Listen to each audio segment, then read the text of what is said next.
This is a WKYT podcast. Hello, everybody. Friday afternoon means one thing on Facebook Live. Brian Milam and Lee K. Howard. We have got a power-packed weekend of sports. We have everything you need. We've got basketball, we've got volleyball, we've got football.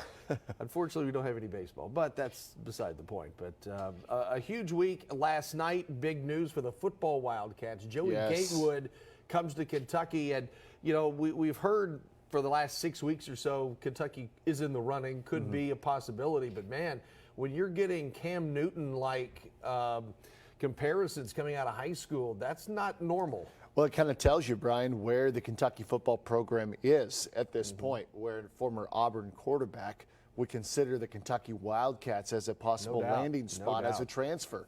I mean, and you know, he is a special talent. I wonder how that's going to work out as far as next year, how everything shakes out. But you've got to, I mean, you can't deny a guy of that talent if he wants to come to your school. And you hear coaches talk about that all the time, whether it be transfers or new incoming freshmen. You've got to continue to recruit the best athletes, regardless of who you have in place already, and let them figure that out. So, yeah, that was huge news for the Wildcats. Stands 6'5", 230-plus pounds, so he's an imposing figure. And as I mentioned, you know, Cam Newton led Auburn to a national championship. He has that same type of stature, so it's easy to make that comparison, especially with him going to Auburn. He comes here now.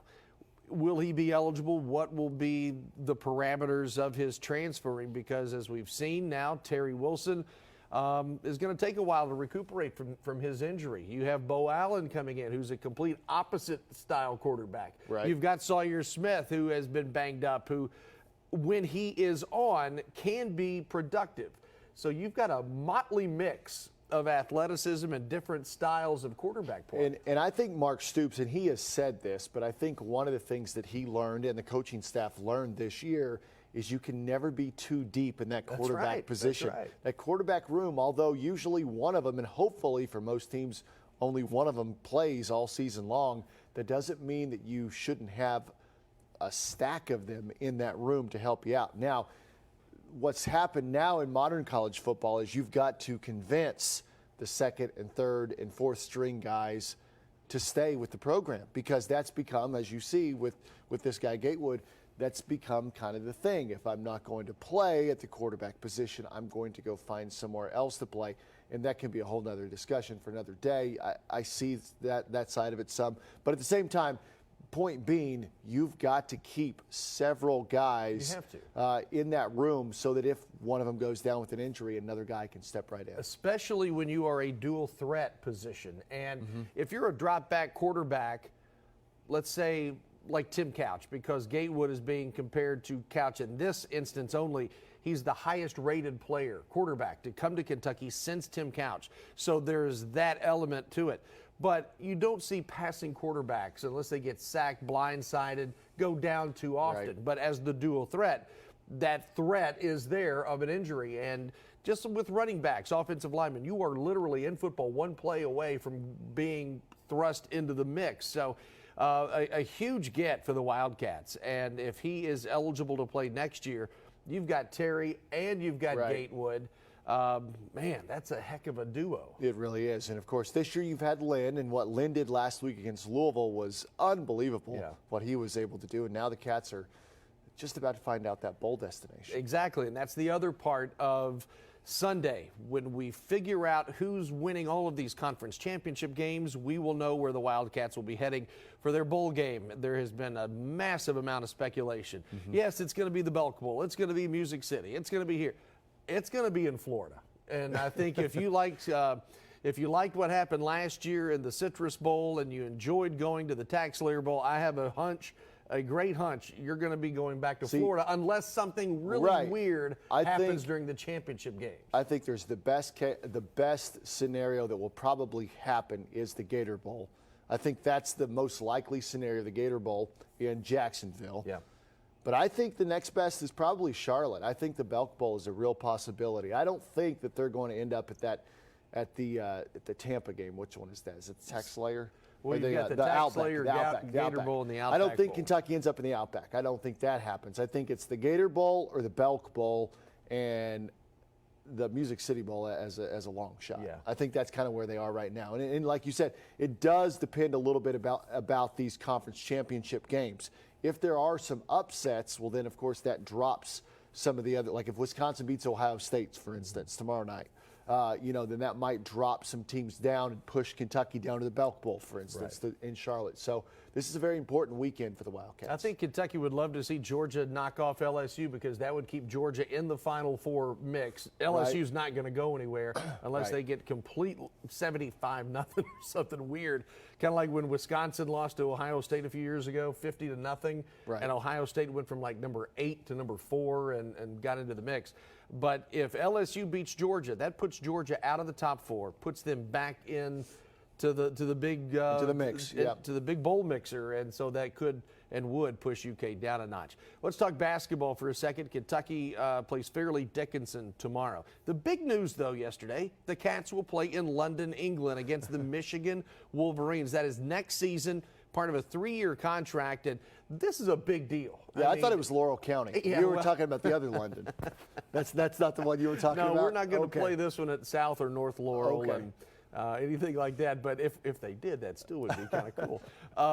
But going to London, England to play. I mean, Kentucky has played in Mexico. They played in the Bahamas, played in Canada a couple of, 7 or 8 years ago in preseason play, but this is something totally off the chart. You know, John Calipari has always said he's trying to be a step ahead of everybody else, and they want to do things first. And yeah, I know this is not the first time that a team has gone overseas to play a game, but it's very unique in a way. So, yeah, what a neat opportunity to and I don't know how well that's going to be attended. There will be a group of fans that make their way over there. I think also, this is important, I think Cal's thinking this way every time he makes some sort of big thing like this. He's thinking as UK as a worldwide brand. No doubt. You know what I'm saying? No question. So, like, he's hoping they go over there and pick up some Kentucky fans that live there. And maybe, just maybe, there's like this really talented, young player, that all of a sudden he grows up knowing about UK and he wants to come to the United States. Kind of like Yao Ming came over from China, and you know what I'm saying? I'll go even one better. Shaquille O'Neal. He grew up in Germany because his father was in the military. Dale Brown happened to be over there and did a basketball camp. Next thing you know, Shaq is born. Shaq is born, and everything has been Shaq-tastic since then. So it's been amazing. You never know the opportunity when it comes. Exactly. And then kind of lost in the whole shuffle of yesterday's London news, which was big, but I think equally as big are the next 2 years, the Michigan, Kentucky. Oh, no question. It's a 3-year deal. Golly. So everyone's focused on the London trip next year. But the following year, Kentucky's going to go to Ann Arbor and play, and that'll be big. And then the next year, 2022, Michigan will come to Rupp Arena. And there's a lot of fans who have been like, there aren't any good home games in Rupp Arena. Well, you're going to get one. Well, that's going to be one. Now it's going to be 3 years away, but that's going to be one, 2022. So maybe this starts a pattern of other teams agreeing to do home and homes with Kentucky, or Kentucky agreeing to do home and homes with other teams, however you want to look at it. So that to me is just as big as the London news in some ways. We're going to take your questions and comments if we have time. We've got just a few minutes left. But, I found it very coincidental yesterday. When the news came out, it had been 49 years to the day the last time Michigan played against Kentucky in the regular season. They played in the 93 Final Four, met again in 2014 in the Elite Eight, but yesterday, they're going to play in the regular season 3 times, and the last time was December 5th, 1970. That's interesting because they haven't set the exact date for the London game. It's going to be early December, so why not do it December 5th and just do 50 years to the day? That'd just be kind of cool. How about that? Oh, gosh. High school football. Because we have somebody already asking, it's already been answered here, but what was the score of the Pikeville football game? Yeah, last count was 28-0 Pikeville over Paintsville in the first half. They met a few months ago in the regular season. It was 9-8 Pikeville going on the road to Memorial Stadium in Paintsville and winning. This one is on the verge of not just a blowout, but it's on the verge of a running clock. And I don't think anybody from Eastern Kentucky who knows mountain football saw this one coming. Pikeville is loaded, no question. They are one of the top 2 teams east of Lexington, 3 teams east of Lexington, and they are on a collision course with maybe another dynasty like they had in the late 80s. Chris McNamee was on that first state championship team. They lost last year. They won it a couple of years ago in Bowling Green. man, it's that time of the year. Later tonight, you got Bell and Belfry, right. two more mountain teams that are going to literally slug it out at the line of scrimmage. And that one looks fun. I mean, the coaches and I mean that looks like that's going to be.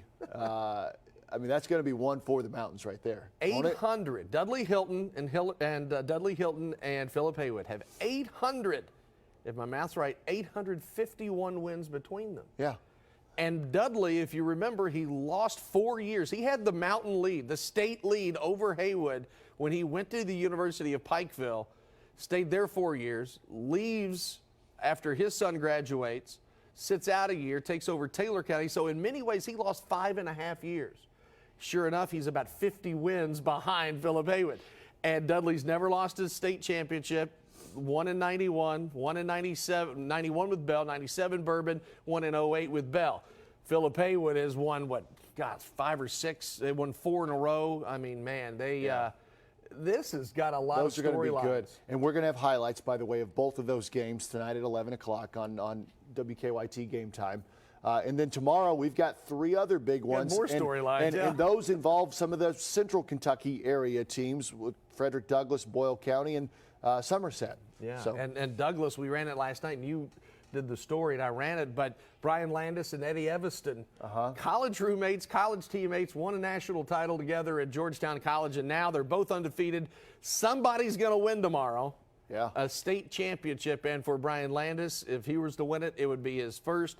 For Eddie, he's won, I think he won at Covcath, obviously, but another one at Newport Central Catholic. So everything he does, he wins, and Landis has done a remarkable job in 3 years himself. And Landis told me a funny story the other day when I talked to him about how both he and Evanston were actually recruited to Georgetown College as safeties.